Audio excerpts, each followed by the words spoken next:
My dear lovely students, as you know that my concern to say I am going to teach you biology.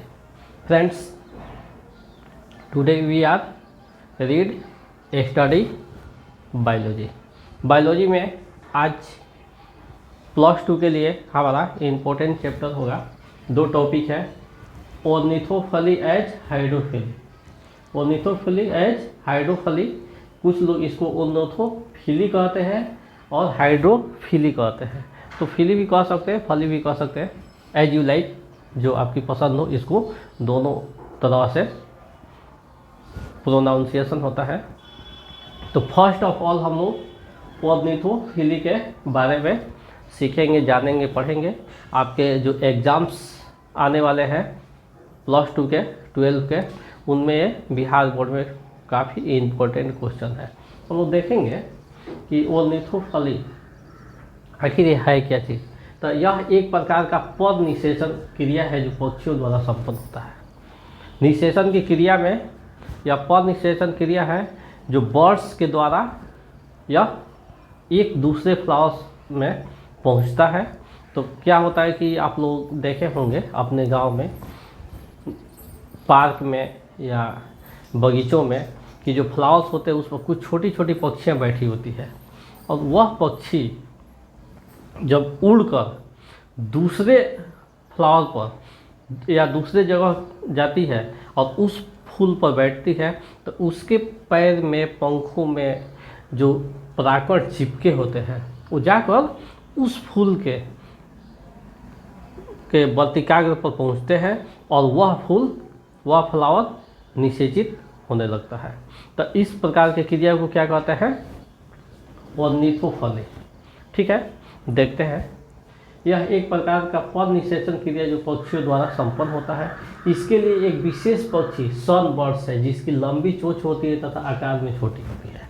विशेष रूप से सन birds, जो birds होती है, पक्षी होती है, वह छोटी आकार में होती है, हल्की होती है और उसकी चोंच लंबी होती है, इसलिए वो आसानी से फ्लावर पर बैठ जाती है। इसके साथ ही जब ये उड़कर दूसरे पुष्पों पर बैठती है तो इनके पैरों तथा पंख में चिपके हुए परागकण उन पुष्पों के वर्तिकाग्र को निषेचित करते हैं।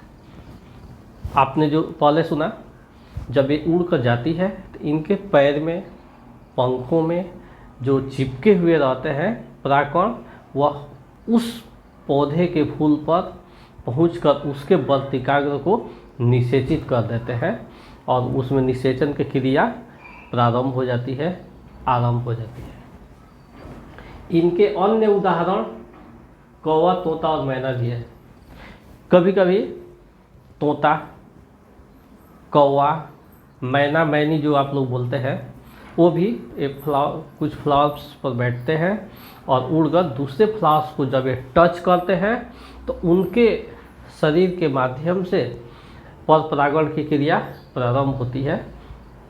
तो इस प्रकार से ऑर्निथोफिली कभी कभी आता है। यह क्रिया किनके द्वारा संपन्न की जाती है? ऑब्जेक्टिव क्वेश्चन में तो आप लोग ऑप्शन में होगा तो पक्षियों के द्वारा, बर्ड्स के द्वारा ट्रिक कर सकते हैं, या फिर इन ब्लैंक्स होगा उसमें भी भर सकते हैं कि यह इसके मुख्य जो बर्ड्स होती है वो सन बर्ड्स होती है।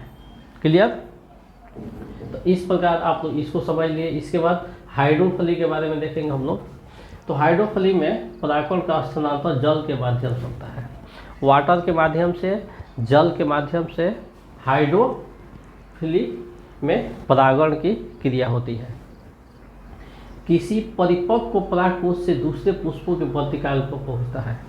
वह पुष्प जो परिपक्व हो चुका है, यानी तैयार हो चुका है, और उस पर जब जल के फवारे आते हैं तो उसका परागकण उसमें जल के माध्यम से गिर जाता है और फिर वो जल जहाँ तक पहुँचता है दूसरे पौधे तक, उसके परागकण को उसके दूसरे अन्य पौधे के परागकोश तक पहुँचाता है और वहाँ से वर्तिकाग्र पर पहुँचता है और वह फ्लावर वहाँ से निषेचन की क्रिया प्रारंभ कर देती है। तो इसमें हम लोग ये देखें कि हाइड्रोफिली की क्रिया किस में होती है? वाटर के द्वारा होती है, जल के द्वारा। तो ऑब्जेक्टिव में अगर आता है या सब्जेक्टिव में, तो हम लोग हाइड्रोफिली में क्या लिखेंगे कि यह जल के द्वारा, पानी के द्वारा क्रिया संपन्न होती है। किसी परिपक्व पदार्थ को से दूसरे पुष्पों के वर्तिका पहुँचता है। यह लगभग 30 प्रजातियों के पौधों में होता है। 30 प्रकार के किस्म में, प्रजातियों में यह क्रिया हाइड्रोफिली की होती है। विशेष रूप से जो एक बीजपत्री पौधों में, विशेष रूप से एक बीजपत्री जिसमें एक बीजपत्र होते हैं, वैसे प्लांट्स में क्या होता है, यह क्रिया होती है हाइड्रोफिली वाला। जैसे जोस्टेरा बैलिसनेरिया, जोस्टेरा और बैलिसनेरिया इत्यादि, ये विशेष प्लांट्स हैं जो जल में पाए जाते हैं। कुछ इसमें से होते हैं जो जल के सतह पर आप लोग देखे होंगे, कुछ होते हैं जो जल के अंदर होते हैं, जो हम लोग मल्टीमीडिया युग में देखते हैं टीवी पर कि विशेष प्रकार का कैमरा होता है और जल के अंदर की भी चीज़ें दिखाई देती है, तो उसमें विशेष तरह की प्लांट्स देखने को मिलते हैं जो जल के सतह पर कुछ होते हैं और कुछ जल के सतह के नीचे होते हैं। तो हाइड्रोफिली जो होती है, इसमें भी 2 टाइप्स होते हैं। यह क्रिया 2 प्रकार से होती है। पहला होता है हाइपोहाइड्रोफिली